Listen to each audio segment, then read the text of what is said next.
दोस्तों आज की इस वीडियो में मैं आपके लिए लेकर आया हूँ 3 ऐसे फर्टिलाइजर जिससे आप अपने कद्दू के पौधे को इसी प्रकार से फलों से भर सकते हैं।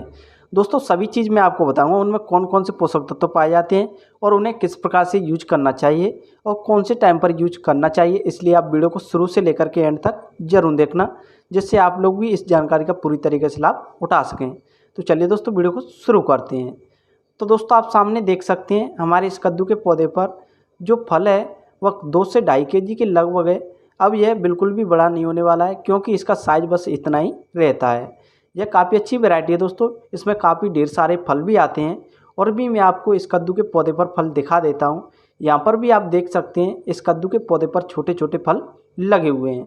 तो दोस्तों इसी प्रकार से इस कद्दू के पौधे पर चारों तरफ फल लगे हुए हैं। तो चलिए दोस्तों बात कर लेते हैं केयर टिप्स के बारे में। केयर किस प्रकार से करनी चाहिए जिससे कद्दू का पौधा अच्छी तरीके से ग्रोथ करता रहे और कद्दू के पौधे पर ज़्यादा से ज़्यादा फल आते रहें।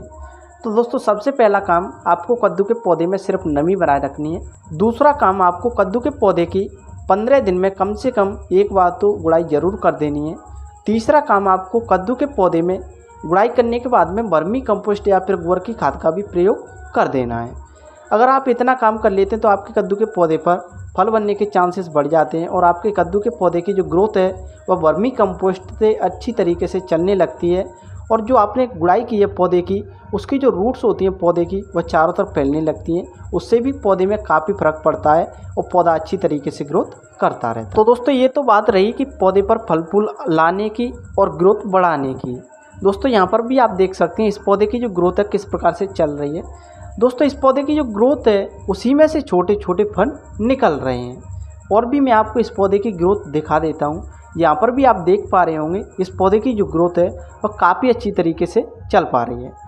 लेकिन दोस्तों सबसे पहला काम होता है कि पौधे पर फल फूल आ तो जाते हैं लेकिन जो कद्दू के पौधे पर छोटे छोटे फल आए हुए हैं वह बहुत जल्द झड़ जाते हैं। तो दोस्तों उनका कारण होता है पौधे पर फलों का पॉलिनेशन ना होने का। जब भी जाकर के पौधे के जो फल होते हैं वह झड़ते हैं। अगर पौधे के फलों का पॉलिनेशन नहीं होगा तो एक भी फल फूल नहीं डटेगा। तो दोस्तों आपको पॉलिनेशन के लिए करना क्या होगा कि आपको अपने कद्दू के पौधे या फिर किसी भी पौधा हो उस पर स्प्रे कर देना है। स्प्रे आपको किस चीज़ का करना है, या तो शहद का करना है या फिर आपको चीनी वगैरह को पानी में घोल करके अच्छी तरीक़ा से आप उसका स्प्रे कर सकते हैं। जिससे होगा क्या कि पौधे पर जो शहद वगैरह डला हुआ है या फिर मीठी चीज़ डली हुई है, कोई भी चीज़ आप बोल सकती हैं, उससे जो मधुमक्खियाँ हैं वह बैठने लगेंगी और पौधे पर जो मेल फ्लावर हैं और फीमेल फ्लावर हैं उन सभी पर बैठेंगी तो उनका अच्छी तरीके से पॉलिनेशन हो जाएगा। लेकिन दोस्तों इसमें एक और कारण हो सकता है, अगर पौधे पर मेल फ्लावर नहीं आ रहे हों, अगर फीमेल फ्लावर आ रहे हों तो वह फल कभी भी नहीं बच सकते। तो दोस्तों इसके लिए आपको कुछ ऐसे फर्टिलाइजर को यूज करना होगा जिससे जो मेल फ्लावर आए हुए हैं वह खिल जाएं या फिर मेल फ्लावर नहीं आए हुए हैं वह आने लगें। तो इसके लिए आपको कौन सा फर्टिलाइजर यूज करना है वह भी मैं आपको बताऊंगा, इसलिए आपसे कह रहा हूं वीडियो को शुरू से लेकर के एंड तक देखते रहिए। चलिए दोस्तों बात कर लेते हैं फर्टिलाइजरों के बारे में, किस प्रकार से कौन से फर्टिलाइजर यूज करने चाहिए।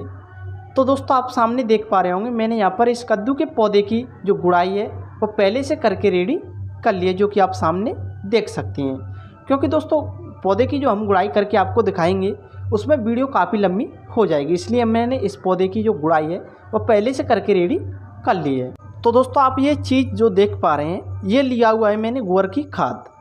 मेरे पास में फ़िलहाल वर्मी कंपोस्ट नहीं था, इसलिए मैंने यहाँ पर गोबर की खाद का प्रयोग किया है, जो कि आप सामने देख सकते हैं। लेकिन यह वर्मी कंपोस्ट कम नहीं है, जो कि आप सामने देख पा रहे होंगे ये वर्मी कंपोस्ट की तरह ही दिखाई दे रही होगी।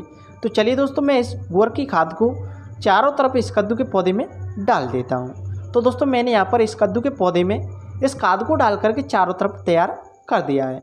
अब चलते हैं दूसरे फर्टिलाइजर की ओर, जो कि आप सामने देख सकते हैं मैंने यहाँ पर लकड़ी की जली हुई रेक ली हुई है। तो दोस्तों इसमें कौन कौन से पोषक तत्व पाए जाते हैं वह तो नीचे आपको ब्लैक पट्टी पर आपको सब चीज़ दिखाई दे रही होगी, इसमें कौन कौन से पोषक तत्व पाए जाते हैं। तो चलिए दोस्तों मैं इस जली हुई लकड़ी की रेक को चारों तरफ इस कद्दू के पौधे में डालूँ। दोस्तों कई जगह इसे रेक भी बोल देते हैं लेकिन हमारे यहाँ राख बोलते हैं। तो दोस्तों आप सामने देख पा रहे होंगे मैंने यहाँ पर इस जली हुई लकड़ी की राख को इस कद्दू के पौधे में चारों तरफ डाल करके तैयार कर दिया, जो कि आप सामने देख पा रहे होंगे। तो चलिए दोस्तों जल्दी से हम जान लेते हैं तीसरे फर्टिलाइजर के बारे में। उससे पहले दोस्तों इस रेक को और जो हमने गोबर की खाद डाली है उसे अच्छी तरीके से इसमें सॉइल में मिक्स कर देता हूं। तो दोस्तों आप सामने देख पा रहे हो मैंने यहाँ पर इस सॉइल में अच्छी तरीके से इन दोनों चीज़ों को मिक्स करके रेडी कर दिया है। तो चलिए दोस्तों चलते हैं तीसरे फर्टिलाइजर की ओर।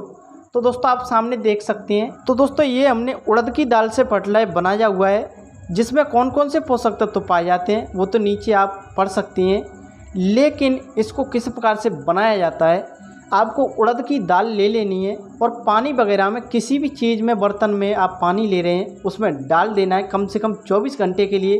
उसके बाद में जो उस उड़द की दाल में से पोषक तत्व निकलेंगे वह पानी में निकल जाएंगे।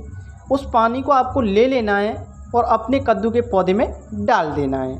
तो दोस्तों आप सामने देख पा रहे हो मैंने यहाँ पर इस उड़द की दाल के फर्टिलाइजर को 300 ml के लगभग लिया हुआ है, जिसे मैंने 1 लीटर पानी में डाल करके रेडी कर लिया है। जब जा कर के मैं अपने कद्दू के पौधे में डाल रहा हूँ, क्योंकि दोस्तों उस पानी से हमारी यानी कि उस फर्टिलाइजर से हमारे कद्दू के पौधे की जो सॉइल है उसमें नमी नहीं हो पाएगी, इसलिए मैंने यहाँ पर 1 लीटर पानी में डाल लिया है, जब ही जा कर के हमारे कद्दू के पौधे में नमी हो पाएगी। तो दोस्तों आप सामने देख पा रहे होंगे मैंने यहाँ पर इस फर्टिलाइजर को भी डाल करके रेडी कर दिया है। तो दोस्तों आप इन तीनों चीज़ों को यूज कर देते हैं और जो जो हमने केयर टिप्स बताई हैं उनको आप ध्यान में रखते हैं, तो आप अपने कद्दू के पौधे से एक बार में 3 से 4 कुंटल फल प्राप्त कर सकते हैं। तो उम्मीद करता हूं दोस्तों आपको ये वीडियो अवश्य पसंद आई होगी। वीडियो पसंद आई हो तो वीडियो को लाइक शेयर ज़रूर कर देना। तो चलिए दोस्तों फिर मिलते हैं किसी नए टॉपिक के साथ, तब तक के लिए थैंक यू।